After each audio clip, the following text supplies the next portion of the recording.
అధ్యక్ష, ఈరోజు సభలో గౌరవ శాసనసభ్యుడు రాకేష్ రెడ్డి గారు ఎత్తిన అంశం మీద 119 నియోజకవర్గాల్లో ఉన్నటువంటి శాసనసభ్యుల ప్రాతినిధ్యం ఏంటనేది ఒక ప్రశ్నగానే ఉంది. గత ప్రభుత్వంలో అయినా ఇప్పటి ప్రభుత్వంలో అయినా ప్రతిపక్షమా అధికార పక్షమా అనకుండా ఎమ్మెల్యేలకు ఉన్నటువంటి ప్రాతినిధ్యం ఏంటి, ఎమ్మెల్యేలు శాసనసభలో చేసే కార్యక్రమాలు కానీ లేదా తన నియోజకవర్గంలో ప్రజలచే ఎన్నుకోబడి శాసనం ద్వారా శాసనసభలో వచ్చినటువంటి వ్యక్తికి ఉన్నటువంటి విలువలేంటి అనేది ఒక్కసారి మీరు దాని గురించి చెప్పాల్సిన అవసరం ఉంది అధ్యక్ష. అలాగే ఇన్ఛార్జ్ మినిస్టర్గా ఉన్న ఇన్ఛార్జ్ మినిస్టర్లు వారి పాత్ర ఎంతవరకు ఉంది, వారు ఆ జిల్లా మీద ఆధిపత్యం ఎంతవరకు ఉంటుంది, ఆ నియోజకవర్గాల్లో ప్రతిపక్ష పార్టీ ఎమ్మెల్యేలు ఉన్న దగ్గర వారి నియంత్రణ ఎలా కొనసాగుతుంది అనేది కూడా చూడాల్సిన అవసరం ఉంది.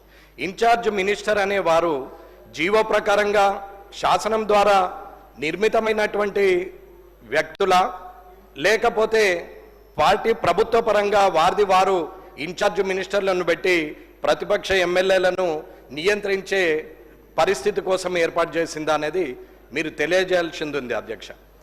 ఇక్కడ ఎవరైతే ప్రజలచే ఎన్నుకోబడిన వారు ఉన్నారో వారిని వదిలేసి ఇన్ఛార్జ్ మినిస్టర్ల ద్వారా ఓడిపోయిన వారు పారిపోయిన వారు కాన్స్టిట్యున్సీని వదిలేసి వేరే దగ్గరికి పోయి పోటీ చేసినటువంటి వ్యక్తులను వారి ద్వారా అక్కడ శాంక్షన్లు ఇవ్వడం అనేది ఎంతవరకు సబబ్ అనేది ఇన్ఛార్జ్ మినిస్టర్లు అందరూ కూడా ఆలోచించాల్సిన అవసరం ఉంది. అన్న, గత ప్రభుత్వం మమ్మల్ని ఇబ్బంది పెట్టిరు, కళ్ళకు నీరు తెప్పించిర్రు, మేము ఇబ్బంది పడ్డామని చెప్పుకుంటున్నటువంటి ఇప్పటి ప్రభుత్వంలో ఉన్న పెద్దలు మరి ఇప్పుడు మీరు చేస్తున్నది ఏంది అనేది ఒక్కసారి ఆలోచించాల్సిన అవసరం ఉంది. అన్న, మేమేమి కిరీటం పెట్టుకోలేదు, నా మటుకు నేనైతే అనుకుంటున్నాను ఎమ్మెల్యేగా 5 ఏళ్ళు ఉంటుండొచ్చు, ప్రజలు మెచ్చితే తిరిగి ఎన్నుకోబడుతుండొచ్చు, వారు నిరాకరిస్తే ఓడిపోతుండొచ్చు.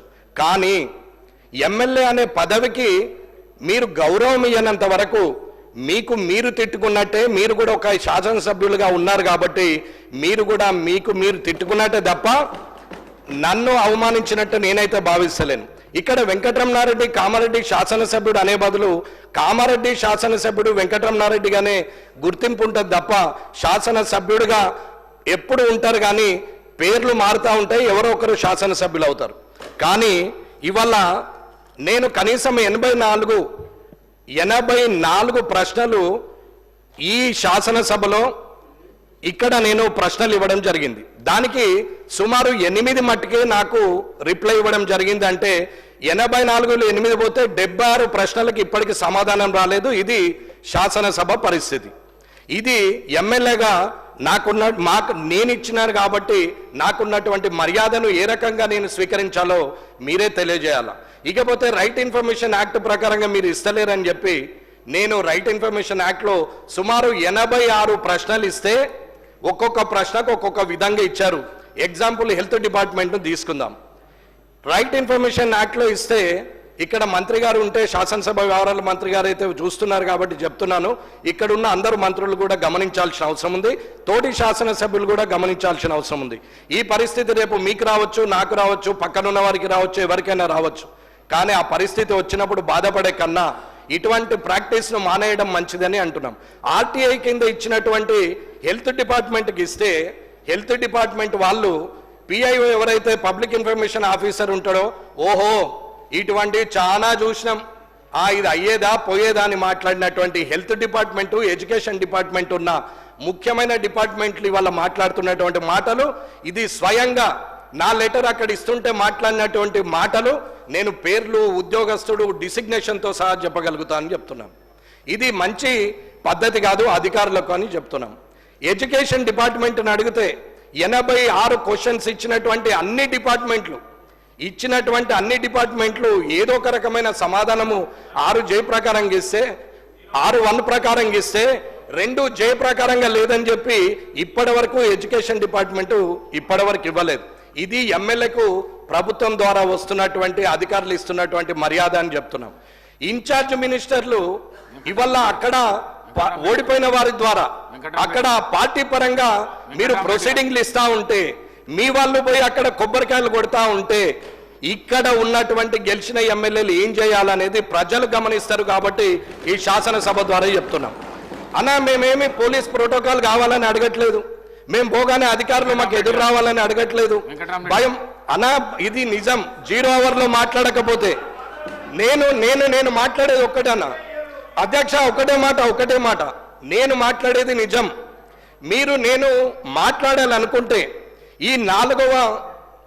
ఈ శాసనసభలో ఇప్పటి వరకు ఇది 4సారి నడుస్తున్నటువంటి ఈ సమయంలో నేను ఏ రోజు మితిమీరి మాట్లాడలేదు, ముందుకొచ్చి మాట్లాడలేదు, అరిచి గోలబెట్టి మైక్ తీసుకోలేదు, బెదిరిస్తే అడ్జస్ట్ అయిపోయి మీరు మళ్ళీ నాకు అవకాశం ఇచ్చే అవకాశాన్ని నేను తీసుకోలేదు, నేను ఎక్కడా బెదిరించలేదు. నాకు అవకాశం ఇస్తేనే మాట్లాడుతున్నా, నేను హుందాగానే ఉంటున్నా, నిజాన్నే మాట్లాడుతున్నా.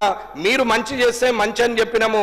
ఆరోగ్యశ్రీ పథకం 10 లక్షలకు రేవంత్ రెడ్డి గారు ముఖ్యమంత్రి గారు పెంచితే నేనే ఆ కార్యక్రమానికి పోయి ఆయన్ని పొగిడినా తప్ప నేను ఆయనను తిట్టలేదు. ఇవాళ డైట్ ఛార్జెస్ పెంచితే నేనే హాస్టళ్లకు పోయి ప్రభుత్వాన్ని పొగిడినాం తప్ప ఎక్కడ తిట్టలేదు. పార్టీ పరంగా ఎన్నడూ మాట్లాడలేదు. ఎప్పుడు కూడా మంచిని మంచన్నం, చెడును చెడని చెప్పినాం. ప్రతిపక్షం అధికార పక్షం అనేది అది సమయ అనుకూలంగా మారచ్చు, మారకపోవచ్చు. కానీ ఇవల్ల మీరు చేస్తున్న ప్రాక్టీస్ మంచిది కాదు అని చెప్తున్నాం. ఒక ఎమ్మెల్యేగా ఆర్టీఐకి రాదు. ఒక ఎమ్మెల్యేకి ఆర్టీఐ ఇన్ఫర్మేషన్ సరిగా లేనప్పుడు ప్రభుత్వం ఏం పని చేస్తుంది? ఇక్కడ ఉన్నటువంటి శాసనసభలో ఇవాళ ఎమ్మెల్యేగా అడిగిన 84 క్వశ్చన్లకు 8 మాత్రం వచ్చింది. 15 నెలల కాలమైంది. నేను ఇచ్చినటువంటి ప్రతి ప్రశ్న నా దగ్గర ఫైల్తో సహా ఉంది. ఏ రోజు ఎప్పుడు ఇచ్చినామనేది. ఏదో ప్రజలకు సమాచారం ఇవ్వడానికి ప్రయత్నిస్తున్నాం తప్ప పర్సనల్ ఎజెండాగా ఎక్కడ మాట్లాడలేదు. టీజీఐఐసిది మాట్లాడిన రోజు, ఆ రోజు కూడా ఆ ప్రశ్నకు సమాధానము ఇండస్ట్రీస్ మినిస్టర్ గారు మాట్లాడుతూ మేము కాన్స్టిట్యూషన్ చేస్తున్నాము అని చెప్పారు. ఇప్పటి వరకు దాని సమాధానం కూడా రాలేదు.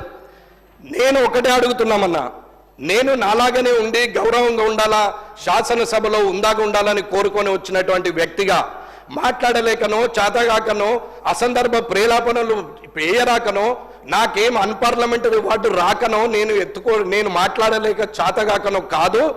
రాజకీయాల్లో హుందాగా శాసనసభకు గౌరవం పెరగాలి, మీకు గౌరవంగా ఉండాలి, అధికారులకు గౌరవం ఉండాలని ఓపిక పడుతుంటే 15 నెలలుగా మీరు ఇలాగే చేస్తూ ఉంటే రానున్న కాలంలో మరి నా పద్ధతి మార్చుకోవాల్సిన అవసరం వస్తుందా అనేది ఒక ఆలోచన ఉంది.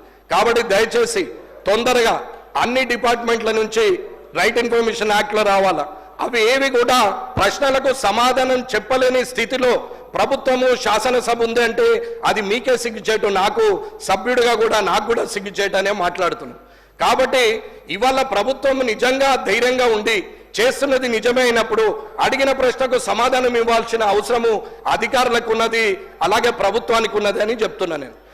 ఇది శాసనసభలో జరుగుతున్న ఈ 84 క్వశ్చన్లకు రైట్ ఇన్ఫర్మేషన్ యాక్ట్లో ఇచ్చిన ఆ 86 ప్రశ్నలకు ఇప్పటి వరకు 9% కూడా నా చేతికి అందనప్పుడు ప్రజలకు సమాధానం చెప్పే ధైర్యం మీకు లేనట్ట, లేకపోతే అది పర్సనల్ ఎజెండా అనుకొని మీరు ఏమన్నా ఆలోచిస్తున్నారా?